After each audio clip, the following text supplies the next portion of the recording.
ओम नमः सदेभ्यः। ओम नमः सदेभ्यः।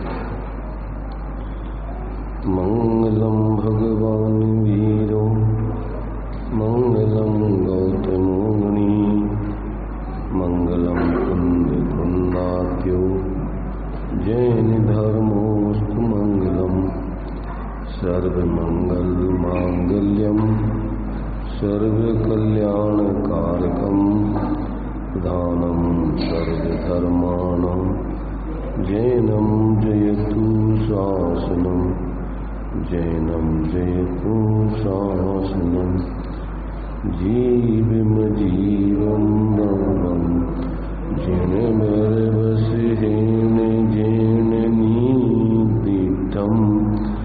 देविन्दविन्दवन्दम् वंदे तम सर्वदा शिरसा।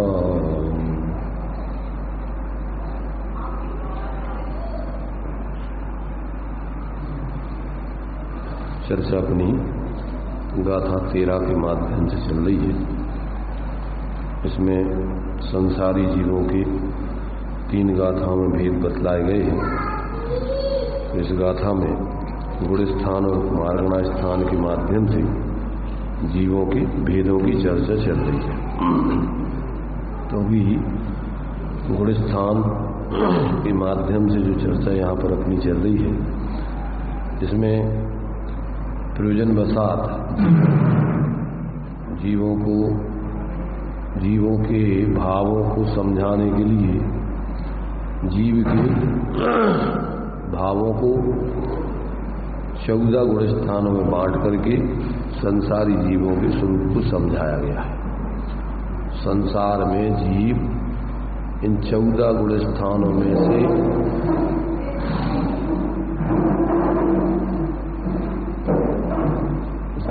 इस बच्चे को जिसका हो इसको पकड़ लो, क्या है एकदम करेगा।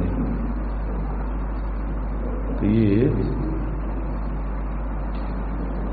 14 गुण स्थानों में से किसी न किसी गुण स्थान में संसार में जीव रहता ही है।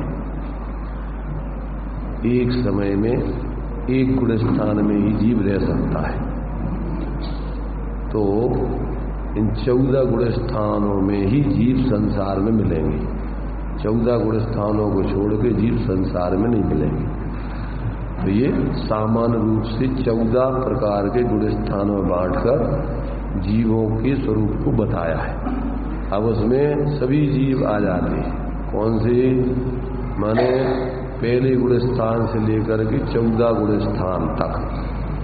इसमें संसार का पूरा दिग्दर्शन जीवों के भावों का हो जाता है।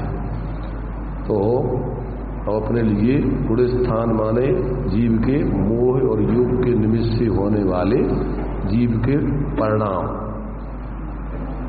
परिणामों का माप है। जैसे स्कूलों में अपन को कक्षाएं होती हैं, तो उनके माध्यम से जीवों के लौकिक ज्ञान का विषय संबंधी ज्ञान कराया जाता है कि कितना ज्ञान इसको हो गया। ऐसे ही यहाँ पर जीव संसार में अब किस भावों में जी रहा है, किस स्थिति में है, तो उसको अपन ने 3 तरीके के सामान्य से भाव इन 14 गुण स्थानों को बांटे थे। बहिरातम, अंतरात्म, परमात्म। तो बहिरात्मा मुख्य रूप से प्रथम गुण स्थान वर्ती होता है, और वैसे अपन को तीसरे गुण स्थान तक मान लेते हैं, क्योंकि वहां तक वो अभी पूर्ण अंतरात्मा नहीं बना है। इसलिए मैंने पहले से 4 गुण स्थान तक दर्शन मोह से संबंधित ये भाव होते हैं, और 5वें गुण स्थान से 12वें गुण स्थान तक की जीवों के परिणाम चारित्र मोह के संबंध से तारतम्य रूप हीनाधिकता रूप होते हैं।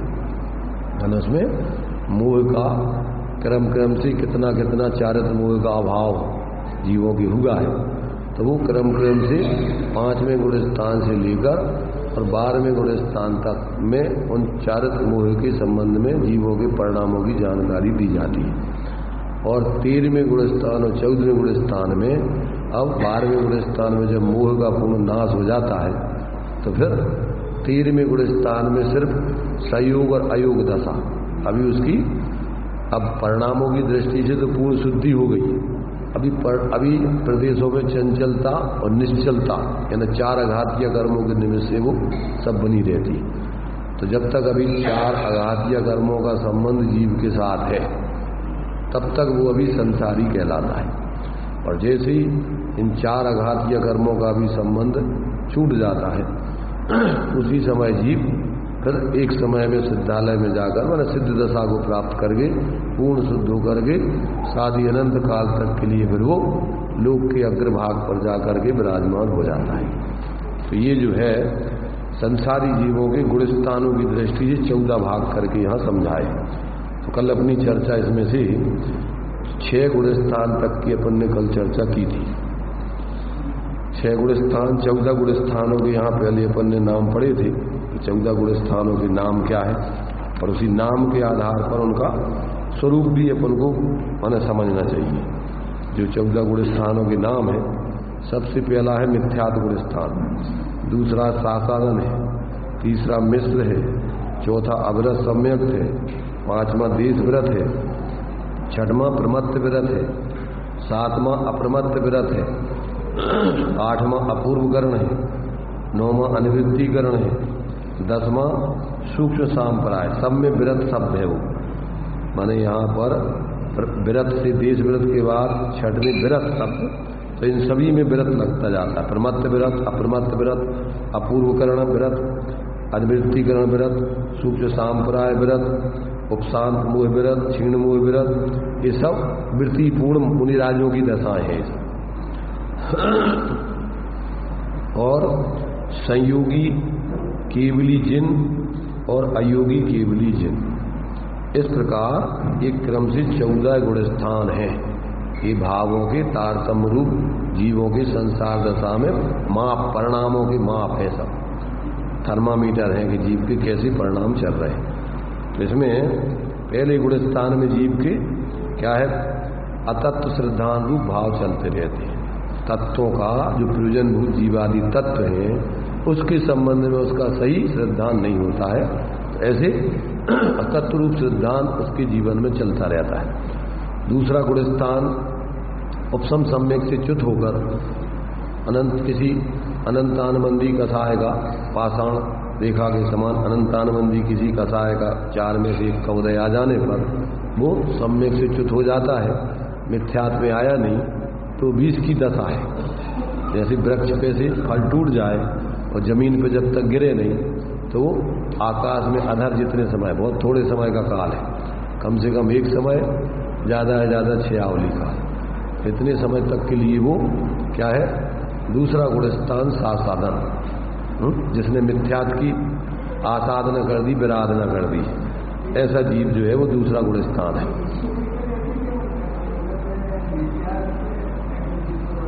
नहीं, इससे कोई मतलब नहीं है अपेक्षित।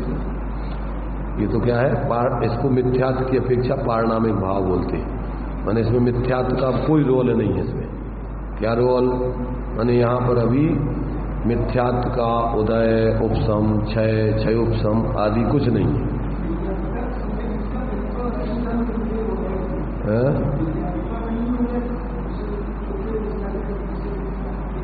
हाँ, वो एक समय 6 आवली काल तक अभी उसका आश्रव बंद नहीं होगा उसका, तो ये स्थिति उसकी चलती है। तो इस प्रकार से यहाँ पर जो है क्या है कि सासाधन गुण स्थान दूसरा है और गिरने का है, ऊपर से गिरने का है।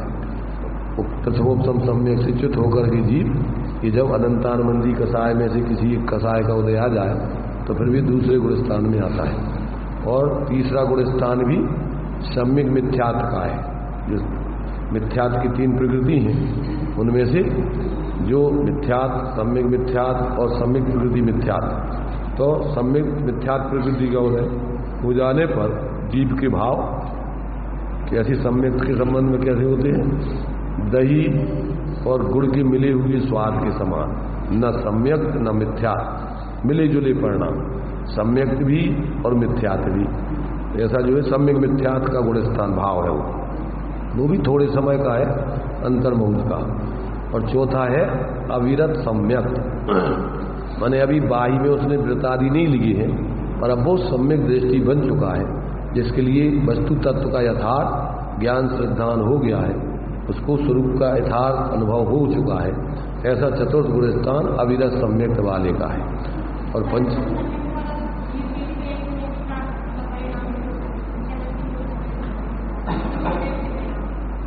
क्या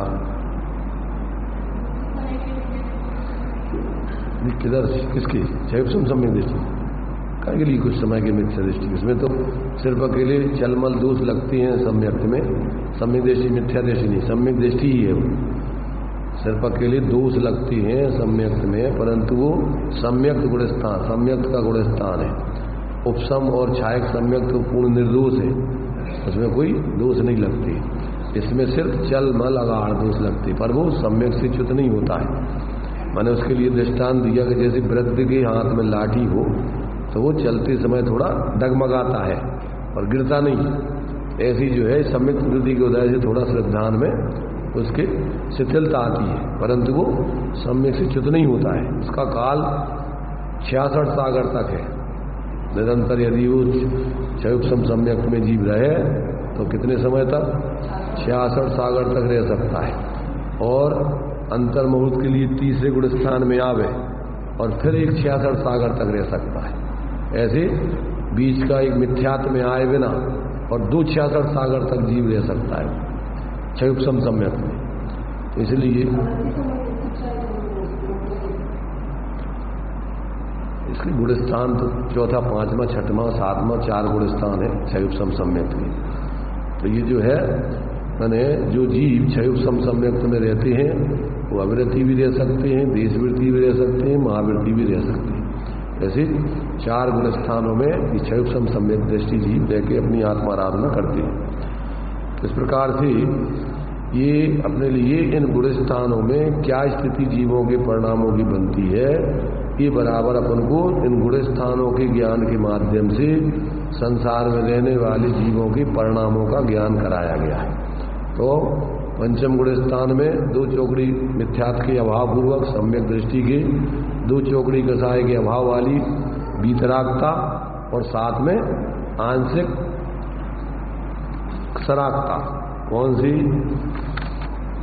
किस प्रकार की सरागता होती है, तो उसमें जो है जैसे पत्थर की रेखा और मिट्टी की रेखा, मिट्टी रेखा, धूल रेखा और जल रेखा।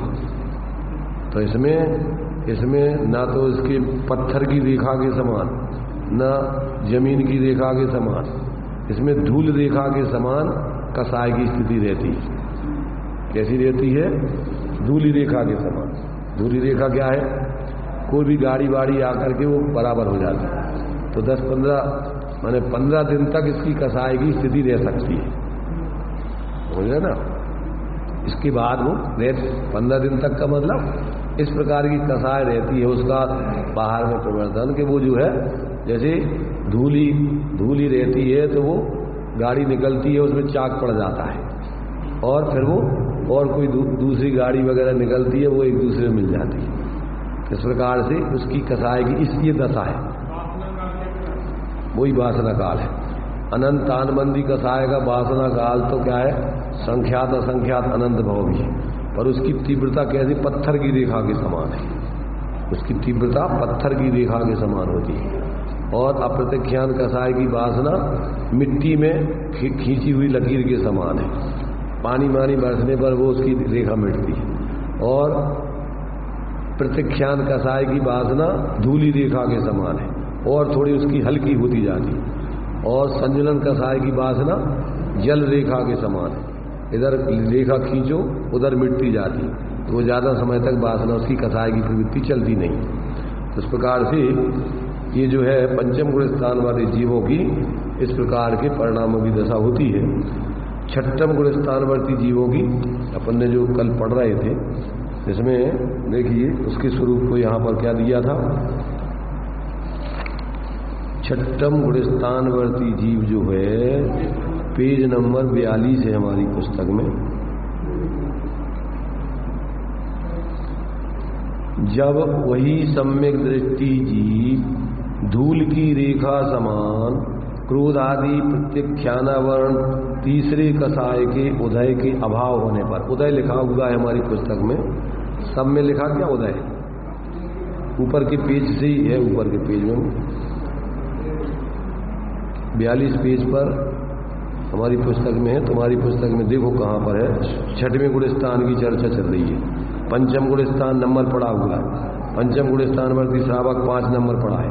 अब आगे, जब वही सम्यक दृष्टि जीव धूल की रेखा समान क्रोधादि प्रत्यख्यानावरण तीसरे कसाय का उदय के अभाव होने पर, यहां पर उदय होने पर लिखा हुआ है, नहीं मिला क्या लोगों को? अभाव लिखा उस पर, इस पे हमारी पुरानी पुस्तक होगी ये, फिर वचन, हाँ तो ठीक है, उदय का अभाव हो, उसमें सुधार करें। उदय का अभाव ही है, जहाँ पर उदय लिखा है वो उदय का अभाव है। संस्कृत में जो लिखा है उसका ये एक वाक्य वहाँ एक अक्षर छूट गया है।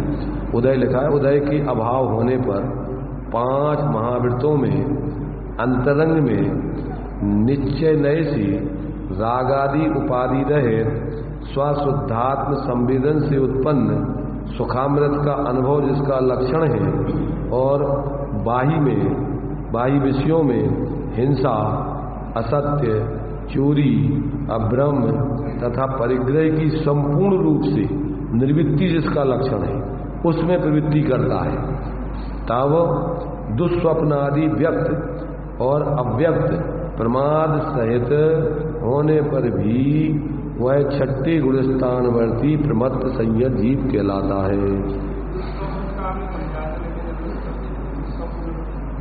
क्या स्पष्ट नहीं हुआ? दुस्वप्न में कोई भी तुम्हारे लिए जो भी दुस्वप्न आया खोटा, मान लो रात्रि में भोजन करने का स्वप्न आ गया है? नहीं, दोष लगता है, ये बता रहे छठे गुणस्थान में ऐसा दोष लगने पर भी छठे गुणस्थान वर्ती ही कहलाएंगे, वो उससे गिरे हुए नहीं कहलाएंगे। 2 प्रकार का प्रमाद बताया, एक तो दुस्वप्न आदि व्यक्त प्रमाद और अव्यक्त प्रमाद सहित होने पर भी वह छठे गुणस्थान वर्ती प्रमत्त संयत मुनिराज जानना चाहिए।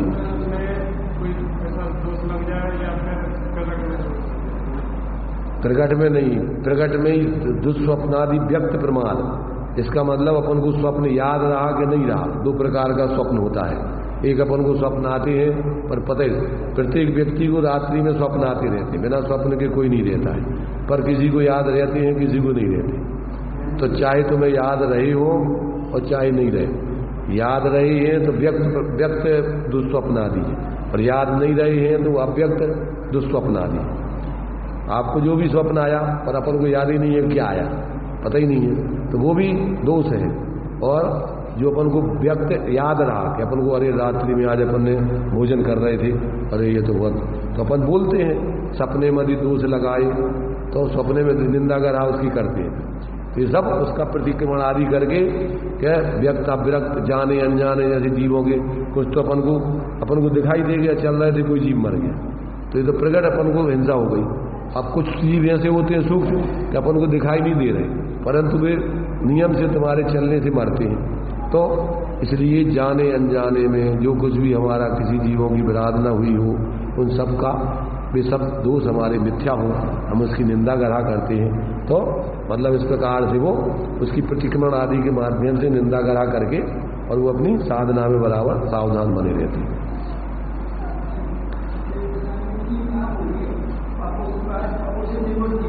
पहले तो 5 पापों से निर्वृत्ति, 28 मूल आदि की प्रवृत्ति और व्यक्त प्रमाद आदि दुस्वप्न आदि व्यक्त प्रमाद अथवा अव्यक्त प्रमाद रूप प्रवृत्ति, इस प्रकार से जो है उनकी छठे गुणस्थानवर्ती मुनिराजों की ये दशा पाई जाती है। परंतु साथ में निश्चय में क्या बतलाया? अंतरंग में निश्चय नए से रागादि उपाधि रहित शुद्धात्म संवेदन से उत्पन्न सुखामृत का अनुभव जिसका लक्षण है, ये तो उनकी 3 चौकड़ी कसाय के अभाव रूप वीतरागता बढ़ती रहेगी और संजुलन कसाय की तीव्र हृदय में ये सब व्यक्त प्रमाद आदि 28 गुणों का पालन आदि की प्रवृत्ति चलेगी। बाह्य प्रवृत्ति संजुलन कसाय की तीव्र हृदय में होती है और ध्यान आदि की अवस्था में वो संजुलन कसाय का अत्यंत मंद हृदय होता है। तो उस समय भी अभी संजुलन कसाय की अव्यक्त प्रवृत्ति चल रही है। व्यक्त में तो अपन ध्यान आदि कर रहे हैं स्वरूप का, और अव्यक्त में अभी अस्थिरता जन्य कसाय की प्रवृत्ति चल रही है। तो ये चलते रहते हैं जीव के। तो अब अपन को माने कसाय की जैसे व्यक्त कसाय और अव्यक्त कसाय, तो अब जैसे मान लीजिए कि जब तक अभी सूक्ष्म लोभ है तब तक अभी 7वें गुण स्थान से आगे अव्यक्त कसाय अव्यक्त प्रमाद चलता रहता है। प्रमाद में देखो, प्रमाद यहाँ तो प्रमत्त व्यक्त प्रमाद की बात बतलाई मुख्य रूप से, पर अभी 7वें आदि गुण स्थानों में कसाय का उदय है कि नहीं है। और अपने लिए 15 प्रमादों में 4 कसाय, 5 इंद्रिय के विषय, 4 विकथाएं, निद्रा और प्रणय, ये सब उस प्रमाद के अंतर्गत आते हैं। तो अब ये तो अपन को व्यक्त प्रमाद आदि है, परंतु आगे जो है कसाय अबुद्धिपूर्वक कसाय 10वें गुण स्थान तक चलेगी। भले ही बुद्धिपूर्वक अपन को ध्यान में अपने स्वरूप का आनंद आदि पर लक्ष्य है, स्वरूप पर लक्ष्य है, परंतु अभी अस्थिरता जन्य कसाय तो 10वें गुण स्थान तक चलती है। अगर नहीं चले तो फिर पिता कसा हो जाए, वो तो होती नहीं। इसलिए तुम्हारे लिए चाहे पता हो चाहे नहीं पता हो, परंतु जब तक आप पूर्ण रूपेण स्वरूप की स्थिरता पूर्वक निष्कसाय वृत्ति को प्राप्त नहीं होगे, तब तक यथाख्यात चारित्र का आनंद नहीं आएगा। तो ये स्थिति परिणामों की जीवों की चलती रहती है।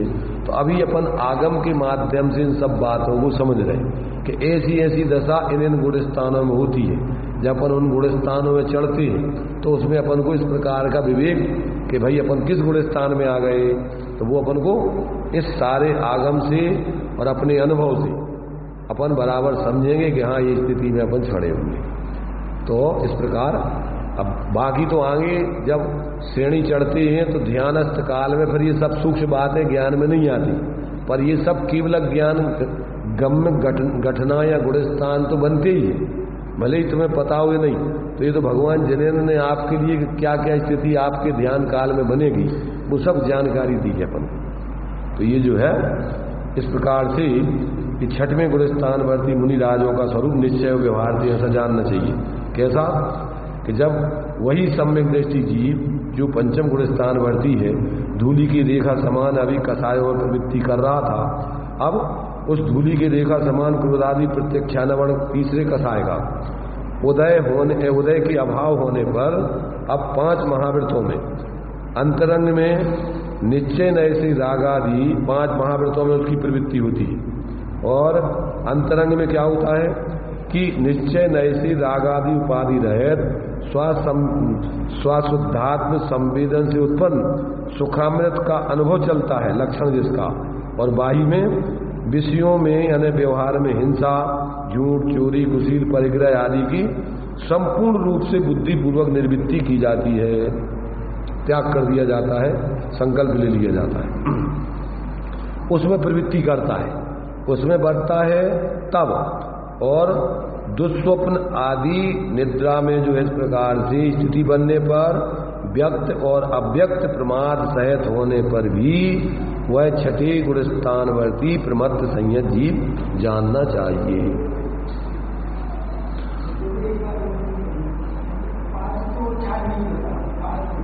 है? 4 कसाएं, 4 विकथाएं, 5 इंद्रियों के विषय और निद्रा और प्रणय। हाँ, इंद्रिय विषय माने आप जैसे भोजन कर रहे हो, ठंडी लग रही है, गर्मी लग रही है, ये सब क्या काय का वेदन चल रहा है। 5 इंद्रियों के विषयों में आपका उपयोग जा रहा है।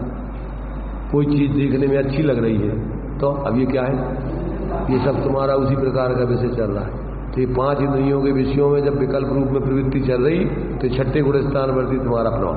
और वो ऐसा विषय नहीं है, मान लो तुम मूर्ति देख रहे और मूर्ति में तुम्हारे लिए वो वीतरागता नहीं, मूर्ति का रंग आदि या उसका आकार आदि अच्छा लग रहा है, तो तुम्हारी प्रकट कसाय चल रही है अभी, छठे गुणस्थान वर्ती मुनिराज की दशाएं। तो ये सब धर्म आदि से संबंधित ही सारी प्रवृत्तियां पर कसाय प्रवृत्ति वाली चल रही। अब आप 5 महावृत्तों में प्रवृत्ति कर रहे हैं, तो ये भी क्या है, देख के जीवों की हिंसा नहीं हो जाए, मरे नहीं, ये सब आपकी प्रवृत्ति अभी छठे गुणस्थान वर्ती पर मत दशा में चल।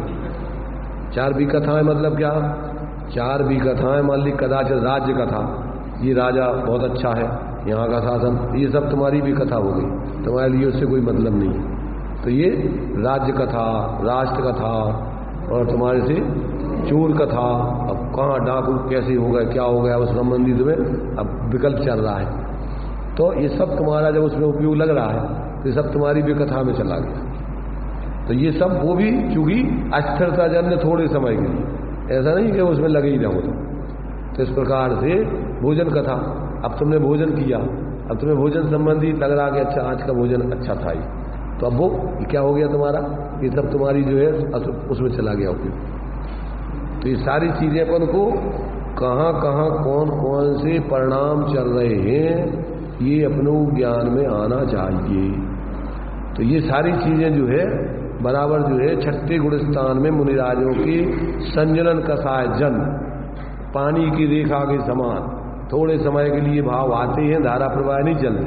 अगर उसी में लगे रहें तो वो संजनन कसाय का उदय नहीं हो तो और दूसरी कसायों की प्रवृत्ति चल रही होती। संजनन कसाय में लगातार बाह्य प्रवृत्ति अंतर्मुख से ज्यादा नहीं होती। इसके बाद नियम से अप्रमत्त दशा, क्योंकि उसका काल अंतर्मुख से ज्यादा नहीं है। छठवें गुणस्थान का काल अंतर्मुख, 7वें का भी अंतर्मुख, 6वें से लेकर 12वें गुणस्थान तक की सब गुणस्थानों का काल अंतर्मुख है।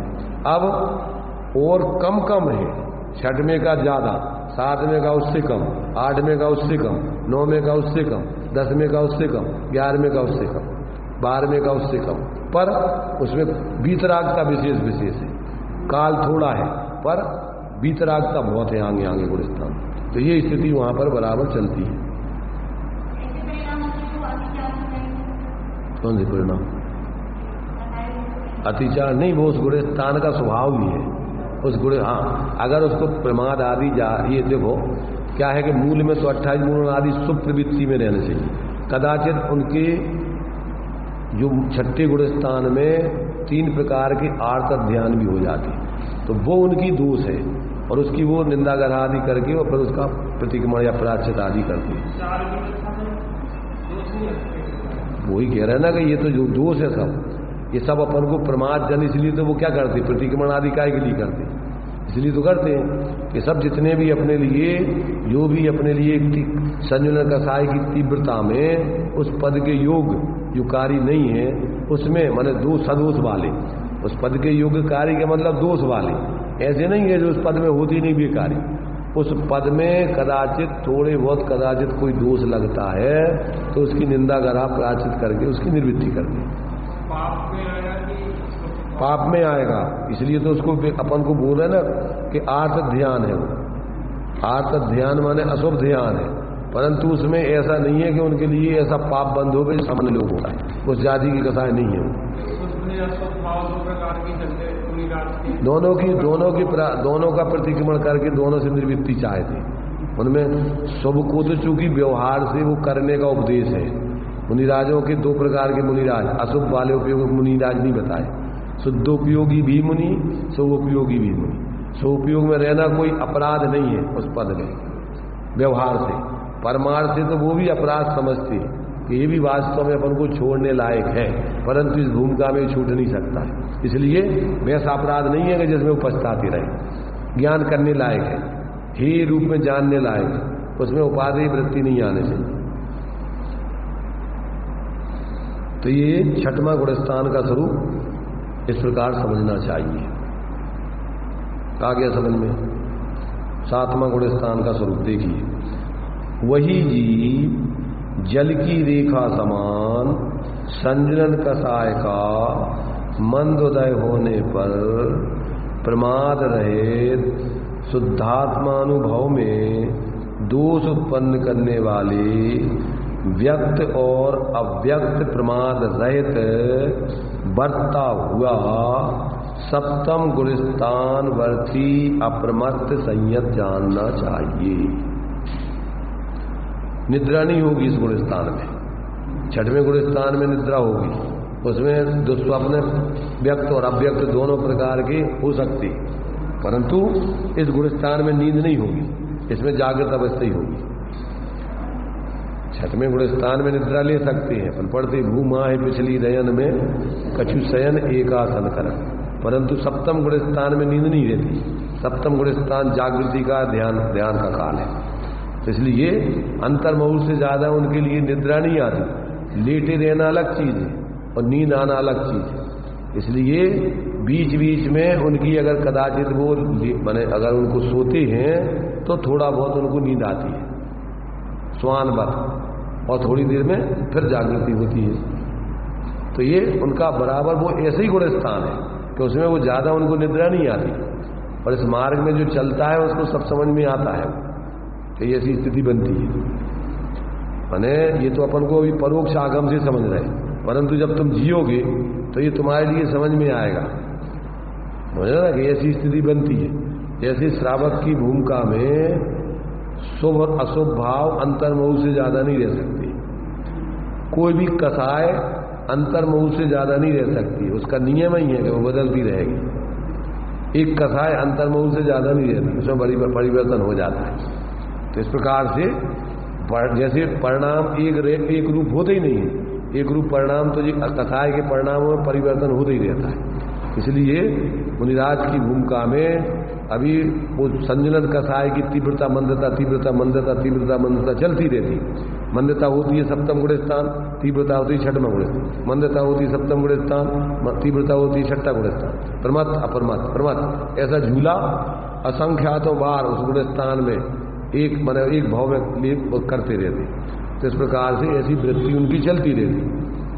अपने भी कि परिणाम शुभ और अशुभ, शुभ और अशुभ, शुभ और अशुभ चलते रहते, कभी अच्छे कभी बुरे, कभी अच्छे कभी अपन अच्छा सोचने लगते, कभी बुरे सोचने लगते। तो निचली भूमिका में मिथ्या दृष्टि के अपन बोलते दिन रात स्वभाव भावों से मेरा व्यापार चला करता, मानस वाणी और काया से आश्रव का द्वार खुला रहता। शुभ और अशुभ, तीव्र कसाय मंद कसाय, तीव्र कसाय। अब ये स्थिति नहीं हो तो जीव चतुर्गति में घूम ही नहीं सकता, एक ही जगह रह जाए। अगर उसकी एक ही प्रकार की कसाय हो गए तो आगे के लिए भाव उसको बदलेंगे ही नहीं। तो निगोद से भी जीव निकलता है तो मंद कसाय के बल पे, और निगोद में बना रहता है तो प्रचुर मोह की उदय में प्रवृत्ति चलती रहती।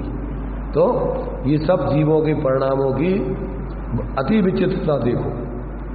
उनकी जब तक अभी छदमस्त दशा है, निचली भूमिका है, तब तक परिणामों की बड़ी विचित्रता होती है। 11वें गुणस्थान से भी जीव गिर के और फिर मिथ्यात्व में आ जाता है और अर्धपुद्गल परावर्तन में भटक जाता है। इसलिए बहुत सावधानी की जरूरत है। अपन को ज्ञानियों ने बंद मोक्ष परिणामन ही से ऐसा कहत श्री जिनवाणी, ताते परिणामन की समाल में गाफिल मत हो प्राणी। बहुत सावधानी रखने की जरूरत है 24 घंटे। क्यों कि सारा इसमें कोई देखो, अपन यदि धार्मिक दृष्टि से जीते हैं तो अपन परिणामों पर अपनी नजर रखेंगे, और सांप्रदायिक बुद्धि से जीते हैं तो बाहर की क्रियाओं पर और बाहर के लोगों पर ध्यान रखेंगे। लोग जिससे हमें धर्मात्मा मानते रहें, ऐसा वो नाटक जो भी है करना वो करता रहेगा। और धार्मिक व्यक्ति क्या करता है, लोग क्या कहेंगे इसके लिए नहीं धार्मिक कार्य करता है। अपना जीवन कैसा चल रहा है, अपने परिणाम कैसे चल रहे हैं, अपने परिणामों में विकृति नहीं होने चाहिए, विपरीतता नहीं होने चाहिए, अपने परिणाम स्वरूप साधना के अनुकूल चलते रहें, धर्ममय बने रहें, ऐसा उसका विवेक रहता है। दुनिया क्या कह रही है इसकी चिंता नहीं होती उसको। सबसे पहला है लोक भय। सप्त भय सम्यक दृष्टि को नहीं होती। कौन कौन से सप्त भय? श्लोक भय, परलोक भय, अगुप्ती भय, अरक्षा भय, आकस्मिक भय, मरण भय, वेदना भय। इनमें व्यक्ति क्या है, इनके मिथ्यात्व दशा में सब चलती है, और जब उसको सम्यक्त होता है तो उसको सप्त भय विमुक्ता, सप्त भय से विमुक्त हो जाता है। उसको लोग क्या कहेंगे उसको चिंता नहीं। क्यों कि अपन धर्ममय जीवन जी रहे हैं, लोग अज्ञानता से कुछ भी कहें, अपन को उसकी चिंता नहीं। अपन को अपने धर्म से च्युत नहीं होना है।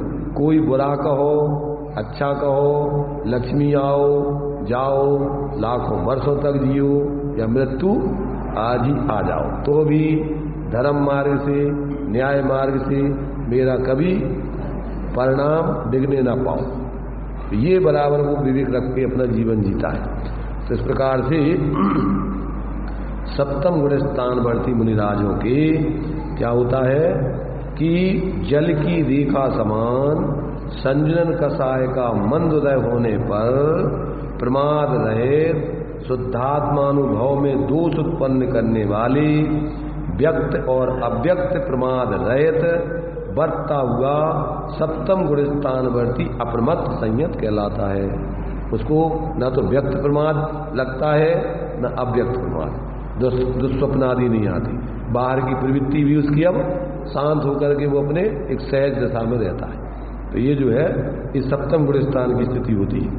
अब आगे के वही जीव संजनन कषाय का अत्यंत मंद उदय होने पर अपूर्व परम आह्लाद रूप एक सुख की अनुभूति जिसका लक्षण है, ऐसा अपूर्व करण उपसम अथवा छपक नामक 8वें गुण स्थानवर्ती जीव होता है।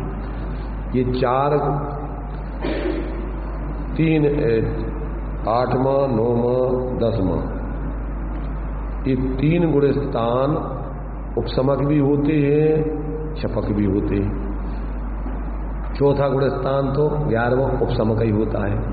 फिर छपक वाला तो उस 11वें में जाता नहीं है, वो 10वें के बाद सीधे 12वें में जाता है।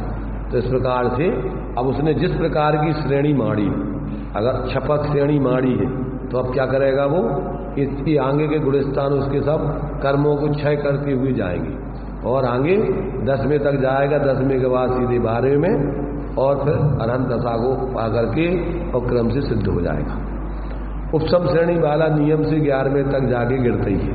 अब वो कहाँ तक आ सकता है, 6वें 7वें तक भी आ सकता है और चौथे तक भी, 5वें चौथे आदि तक आ सकता है, अथवा पहले तक भी जा सकता है 11वें गुण स्थान वाला। अगर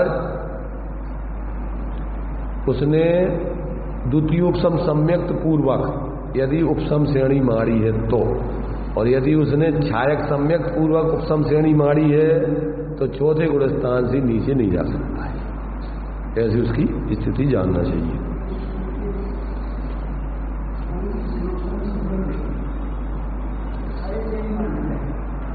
उपसम सम्यक दृष्टि छपक श्रेणी नहीं मार सकता है, द्वितीय उपसम वाला भी छपक श्रेणी नहीं मार सकता है। छायक सम्यक दृष्टि ही छपक श्रेणी मार सकता है। ठीक है, अब वो पहले तो छायक सम्यक प्राप्त करेगा यदि उसको छपक श्रेणी मारना है तो। हाँ, 6वें 7वें गुण स्थान में पहले छायक सम्यक प्राप्त करेगा, दर्शन मोह की छपना करेगा और इसके बाद में फिर वो अनंतानंदी आदि की विषय योजना करेगा और फिर इसके बाद में उनका क्षय करेगा। द्वितीय उपसम सम्यक की होता ही 7वें गुण स्थान के 2 भाग हैं, एक सातिशय प्रमत्त, एक निरतिशय या स्वास्थान अप्रमत्त। तो जब श्रेणी चढ़ना है तो वो 7वें गुण स्थान में ही वो क्या है, द्वितीय उपसम सम्यक्त को प्राप्त करेगा, इसके बाद में वो आगे बढ़ेगा। हाँ, नहीं छायक सम्यक दृष्टि नहीं, उपसम श्रेणी मारना है तो द्वितीय उपसम सम्यक्त प्राप्त करेगा 7वें में, और यदि उसको छपक श्रेणी मारना है तो उसी में वो पहले छायक सम्यक प्राप्त करेगा, इसके बाद में फिर आगे की श्रेणी बढ़ेगी।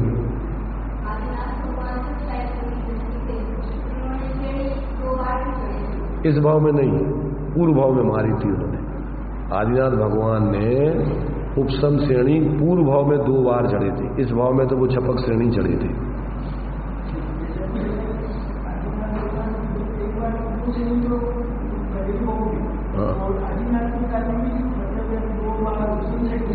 देखो जो भी हो अपन उसको समझ लो, ये तो आगम में जो लिखा है उसको अपन अपने मन से तो कुछ कह नहीं सकते। जो भी किया हो अपन उसका सिद्धांत समझ लो। एक भाव में व्यक्ति 2 बार उपसम श्रेणी मार सकता है, छायक सम्यक दृष्टि भी मार सकता है, फिर इसके बाद तो वो छपक श्रेणी ही मार सकता है, आगे फिर श्रेणी नहीं मार सकता है। और छपक श्रेणी तो एक ही बार मरती है, अगर उसने छपक श्रेणी मार ली तो अब दूसरी बार श्रेणी मारने के लिए उसके पास अब कोई व्यवस्था ही नहीं है। तो कोई भी जीव अर्ध पुद्गल परावर्तन काल के अंतर्गत 4 बार उपसम श्रेणी मार सकता है और एक भाव में ज्यादा से ज्यादा 2 बार मार सकता है। तो ये व्यवस्था है सिद्धांत की। अब किसने मारी वो तो अपना ये माने आगम का अपन को आगम के आधार पर समझना है, जो भी लिखा हो वो समझ लेना, उसमें कोई अपन को विरोध नहीं, क्योंकि उसमें अपनी मन की कल्पनाओं से नहीं चलता हूं। इसलिए मैंने उनने इस भाव में मारी है तो मार सकते, अगर इस भाव में नहीं मारी तो दूसरे तो उसमें मारी होगी। पर उसका सिद्धांत समझ लो कि एक जीव छपक श्रेणी जो छायक सम्यक दृष्टि है अथवा द्वितीय उपसम भी मार के 2 बार मार सकता है वो, माने उपसम सम्यक को द्वितीय उपसम उपसम्यक को प्राप्त करके, इससे ज्यादा नहीं। और आगे भी जब 4 बार मारेगा तो वो 4 बार तो वो छायक सम्यक दृष्टि तो हो ही नहीं सकता, क्योंकि वो तो 4 बार मारने के लिए उसको तो आगे के भाव चाहिए, और छायक सम्यक दृष्टि के ज्यादा भाव तो होते नहीं, या तो उसी भाव से मोक्ष चला जाएगा या फिर आयु बंद हो गई है तो 4थे भाव से जाएगा, और यदि आयु बंद नहीं हुई है तो ज्यादा ज्यादा 3रा या उसी भाव से। तो तीन उसकी स्थितियां हैं, या तो उसी भाव से या 3रे भाव से या 4थे भाव से। दूसरे भाव से मोक्ष नहीं हो सकता है। जिस भाव में उसने छायक सम्यक प्राप्त किया तो दूसरा भाव तो उसके देव पर्याय का ही होगा नियम से, और देव पर्याय से तो कोई श्रेणी चढ़ते नहीं है, वहां से आकर के ही कर सकता है। अथवा माने उसने अगर छायक सम्यक प्राप्त करके पहले छायक सम्यक प्राप्त नहीं किया और पहले उसने नरक आयु बांध ली, अथवा उसने त्रियंच आयु बांध ली, अथवा उसने मनुष्य आयु बांध ली, तो मनुष्य आयु बांध लिए तो मनुष्य त्रियंच आयु वाले को 4 भाव लगेंगे, क्योंकि वो छायक सम्यक दृष्टि जीव मर करके त्रियंच मनुष्यों में कर्म भूमि का मनुष्य त्रियंच नहीं बनता। कहाँ जाएगा वो भोग भूमि का मनुष्य त्रियंच बनेगा, और भोग भूमि के जीव फिर नियम से स्वर्ग ही जाते, और स्वर्ग के बाद आकर के फिर कर्म भूमि आकर के वो छपक श्रेणी मार करके मोक्ष जा सकते। तो ये अपन को क्रम से जो है 7वां गुण स्थान, 8वां गुण स्थान उपसम या छपक श्रेणी वाला जो भी उसने मारी हो, छपक श्रेणी छायक सम्यक दृष्टि मार सकता है, उपसम श्रेणी द्वितीय उपसम सम्यक दृष्टि या छायक सम्यक दृष्टि दोनों मार सकते हैं। अब आगे 9वां गुण स्थान, दृष्ट श्रुत और अनुभूत भोग आकांक्षादि रूप समस्त संकल्प विकल्प रहित निज निश्चल परमात्म स्वरूप में एकाग्र ध्यान की परिणाम की अपेक्षा से जिन जीवों को एक समय में परस्पर अंतर नहीं होता है, वे वर्ण और संस्थान आदि का भेद होने पर भी अनवृत्तीकरण उपसमक अथवा छपक संज्ञा के धारक अप्रतिख्यानावरण रूप द्वितीय कषाय आदि 21 प्रकृतियों की चारित्र मोहिनी कर्म की प्रकृतियों के उपसमक अथवा क्षय में समर्थ ऐसे नमम गुणस्थान वर्ती जीव जानना चाहिए। क्या बताया इसमें? दृष्ट देखे हुए, सुने हुए और भोगे हुए, जो अपन ने 4थी गाथा समय सार की पढ़ी, सुत परिचितान बूधा सब बस भी काम भोग बंद कहा, ये उसी का निषेध कर रहे हैं कि दृष्ट श्रुत अनुभूत भोग आकांक्षा आदि रूप समस्त संकल्प विकल्प रहे, यहां उस संबंधी अब कोई संकल्प विकल्प नहीं रहेगा।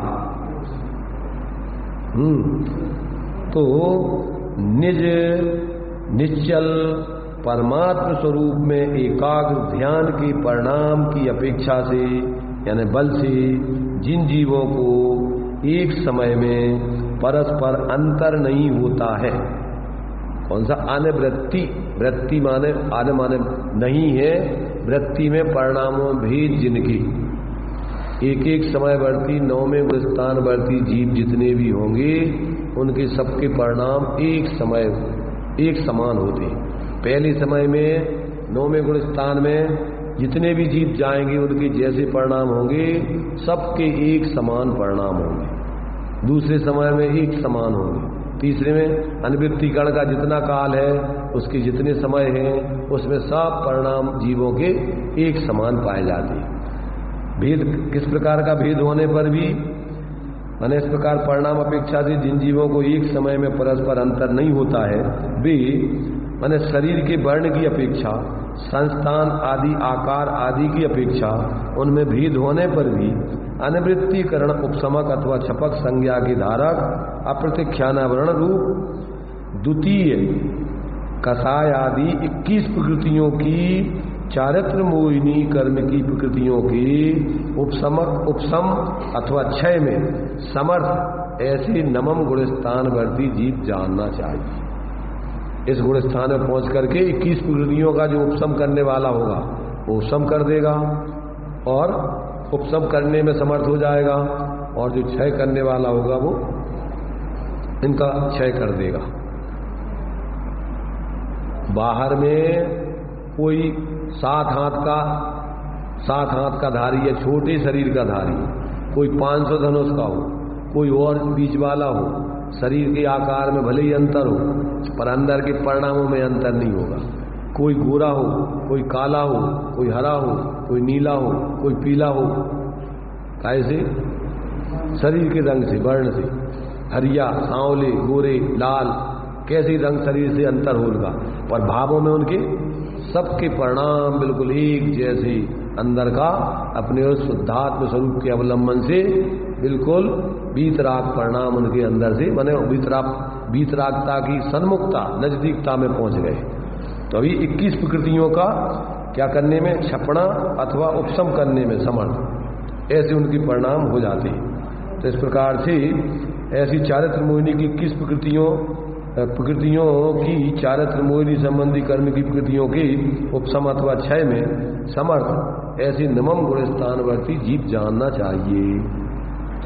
तो ये करण जैसे सम्यक के 3 करण होते हैं, ऐसे ये चारित्र के करण हैं। जैसे वहां पर मिथ्या दृष्टि के जो 5 लब्धियां बतलाई हैं सम्यक की, अंतिम करण लब्धि की 3 भेद हैं, ऐसे ये चारित्र मोहिनी संबंधी क्या है प्रकृतियों के क्या है उपशम अथवा क्षय करने के लिए 3 प्रकार के परिणाम हैं। 7वां गुणस्थान साथ ही साथ मत अधा प्रवृत्तिकरण कहलाता है, 8वां गुणस्थान अपूर्वकरण कहलाता है, 9वां गुणस्थान अनिवृत्तिकरण का है, और 10वां गुणस्थान में सिर्फ सूक्ष्म लोभ रह जाता है। बाकी सब कसायों का या तो उपशम हो गया और या क्षय हो गया। तो ये हो गया तुम्हारा कौन सा, ये 9वें गुणस्थानवर्ती जीवों का स्वरूप जानना चाहिए। ये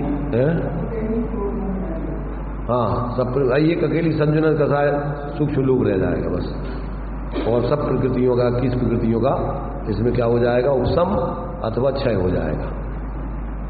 इस प्रकार से ये 9वें गुणस्थान तक की अपन ने चर्चा कर ली है। अपना टाइम तो वैसे हो चुका है, इसलिए यहीं पर अपन विराम लेते हैं।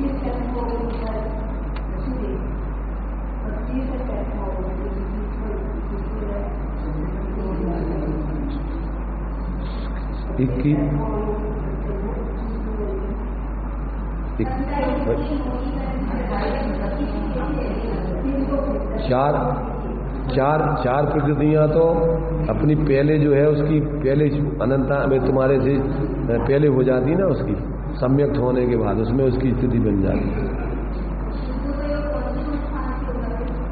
शुद्धोपयोग तो देखो, जब अपन उत्कृष्ट रूप से बात करते हैं तो 7वें गुणस्थान से मानते हैं, परंतु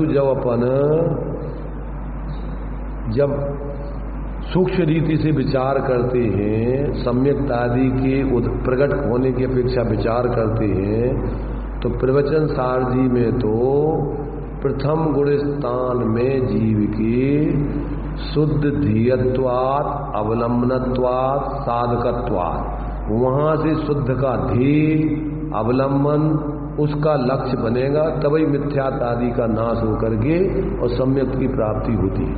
परंतु अपन चारित्र की मुख्यता से जब बात करते हैं मुख्य रूप से, तो फिर वो सप्तम गुण स्थान से कैसे शुद्ध उपयोग यहाँ से वो धारा प्रवाह की बात है। यहाँ तो जब सम्यक्त होता है तो उसमें जयसेनाचार्य देव ने प्रवचन सार जी की 181 गाथा की टीका में लिखा है। क्या लिखा है कि प्रथम गुण स्थान से 12 गुण स्थान तक अशुद्ध दशा में शुद्ध उपयोग कैसे घटित होता है, तो उन्होंने उसकी सिद्धि की है। तो उसमें क्या दिया उनने कि शुद्ध उपयोग किसे कहते हैं, उसकी परिभाषा बनाई। शुद्ध ध्येयत्वात्, शुद्ध अवलंबनत्वात्, शुद्ध साधकत्वात्, उसका नाम शुद्ध उपयोग है। तो अपना उपयोग जिसका लक्ष्य कर रहा है उसका नाम अपन वो नाम पाड़ देते हैं। जब अपन अपना उपयोग पाप के कार्यों में लग रहा है तो अपन बोल देते हैं उसको कौन, असोपयोग। जब पुण्य के कार्यों में लग रहा है तो उसको बोल देते हैं सोपयोग। और जब अपने स्वरूप के कार्य अंदर में उपयोग लगाते हैं तो उसको बोलते शुद्ध उपयोग। तो अब उसमें अपने लिए शुद्ध उपयोग का लक्षण ये है। अब वो व्यक्ति उस शुद्ध का जब ध्यान करेगा वहां से शुद्ध उपयोग चालू होता है। अपने शुद्ध स्वरूप का जो अपन अभी समय सार की 6वीं गाथा में जिस शुद्ध की बात कर रहे हैं, जिसके अवलंबन से जीव का मोक्ष मार्ग चालू होता है, तो उस शुद्ध के ध्येय से ही, उसकी साधना से ही, उसके अवलंबन से ही मोक्ष मार्ग प्रारंभ होता है। तो जिसको मोक्ष मार्ग प्रारंभ करना है तो उसका उसी के लक्ष्य से उसका शुद्ध उपयोग बनता है। तो अब वो अपन क्या करते हैं कि उसकी अधिकता की अपेक्षा कथन कई प्रकार का होता है, विवक्षाएं कई प्रकार की होती हैं। तो कभी तो अपन कह देते हैं, जैसे मान लीजिए बहुलता की अपेक्षा जब बात करते हैं तो जैसे मान लीजिए एक बगीचे में आम के वृक्ष लगे हुए हैं बहुत सारे और उसमें दूसरे पेड़ भी लगे हैं, तो अपन क्या कह देते हैं, आम का बगीचा। जबकि क्या अकेले आम ही के पेड़ हैं, तो बहुलता से है इसलिए उसको आम का पेड़। ऐसे बहुलता से जो स्वरूप की साधना करते हैं उनको अपन शुद्ध उपयोगी कहते हैं। पर माने सामान्य रूप से कभी कभी ध्यान आदि करते हैं तो उसके लिए 248वीं गाथा प्रवचन सार की जयसेनाचार्य देव ने दी। इसी यही दृष्टांत दिया है कि श्रावक भी ध्यान आदि काल में कभी अपने स्वरूप का अवलंबन करके शुद्ध उपयोगी होता है, परंतु उसके ज्यादा समय सोपयोग होता है इसलिए उसको सोपयोगी बोलते हैं। और मुनिराजों को ज्यादा समय शुद्ध उपयोग होता है इसलिए उनको शुद्ध उपयोगी बोलते हैं। और मिथ्या दृष्टि जीव के ज्यादातर पाप के उपयोग होते हैं इसलिए उसको असोपयोगी बोलते हैं। तो चौथे गुण स्थान से 6वें तक उनने बढ़ता हुआ शुद्ध उपयोग बहुलता की अपेक्षा, पर वास्तव में तो वो भी सामायिक आदि काल में शुद्ध उपयोग वो भी उनके जीवन में भी घटित होता है। ऐसा जयसेनाचार्य देव ने प्रवचन सार की 248 गाथा की टीका में लिखा हुआ है। तो शुद्ध का जहां तो उपयोग जिसका अवलंबन करेगा उसका वो नाम पड़ता है। तो जब वो अशुभ कार्यों में उपयोग लगाता है तो उसको असोपयोग, शुभ कार्यों में उपयोग लगाता है तो सोपयोग, और जब अपने शुद्ध स्वरूप में उपयोग लगाता है तो वहां से वो शुद्ध उपयोग नाम उसका प्राप्त होता है। चलिए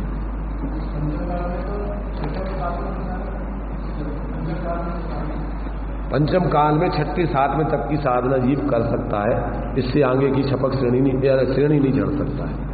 अभी वर्तमान है पंचम काल की आखिरी तक, इसी में आएगा। अभी पंचम काल की आखिरी तक इस काल में भी जीव 6म 7म गुण स्थान तक की साधना करके लोकांतिक आदि एक भवातारी जीव हो सकते हैं, ऐसा इसमें दिया हुआ है।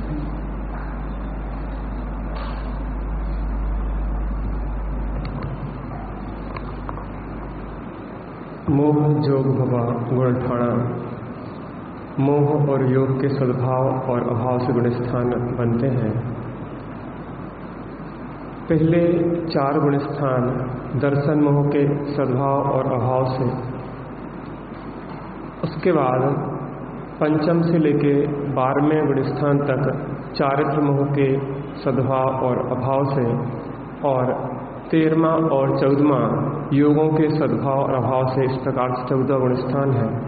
प्रथम मिथ्यात्व, दूसरा सासादान, तीसरा मिश्र, चौथा अवरस सम्यक दृष्टि, 5वां देश व्रत, 6वां प्रमत्त व्रत, 7वां अप्रमत्त व्रत, 8वां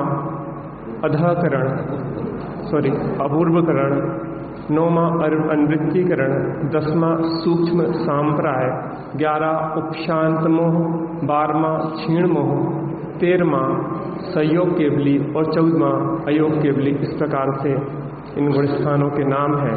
उसके बाद प्रत्यनुसार के आधार पर जो प्रश्न आया शुद्धोपयोग की स्थिति, उसमें चर्चा आई कि शुद्धोपयोग कहाँ से होता है। तो यहाँ पे जयसेन स्वामी के आधार पर प्रत्यनुसार की टीका क्रमांक 181 के आधार पर कहा कि प्रथम गुण स्थान से ही आचार्य देव कहते हैं कि शुद्धोपयोग है, क्योंकि शुद्ध का लक्ष्य है, शुद्ध का ध्येय है और शुद्ध का अवलंबन है, इसलिए वहाँ से ही शुद्धोपयोग लेते हैं।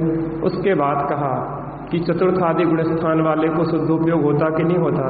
तो जयसेन स्वामी ने 248 गाथा की टीका में वहाँ पे नीम्रवन और आम्रवन की तरह वहाँ पे चर्चा की कि कहीं पे नीम के पेड़ अधिक हों और आम के कम हों तो उसे नीम्रवन ही कहा जाता है। इस प्रकार से चतुर्थ गुणस्थान वर्ती के जो शुद्धोपयोग होता है वह बहुत अल्प समय के लिए होता है और बहुत काल के अंतराल में होता है, इसलिए मुख्यतः से उसे शुभोपयोग का गुणस्थान कहते हैं। वहाँ पे कहा कि पहले से जो तीसरा गुणस्थान है उसमें घटता हुआ अशुभोपयोग, चौथे से छठवें तक बढ़ता हुआ शुभोपयोग और उसके ऊपर 7वें गुणस्थानित आदि से बढ़ता हुआ शुद्धोपयोग दिया है। इसका मतलब यह नहीं समझना कि चतुर्थ आदि गुणस्थानों में शुद्धोपयोग नहीं होता है। वहाँ पे चूंकि बहुलता और न्यूनता की तरफ से कहा है, इसलिए सामयिक आदि कालों में उन्हें भी शुद्धोपयोग होता है, ऐसा वहाँ पे जयसेन स्वामी ने कहा है। ऐसी बहुत सुंदर चर्चा है, अनेक विषयों पर मिली, आगे क्रमशः इसी विषय पर चलेगी। सापेक्ष अमृत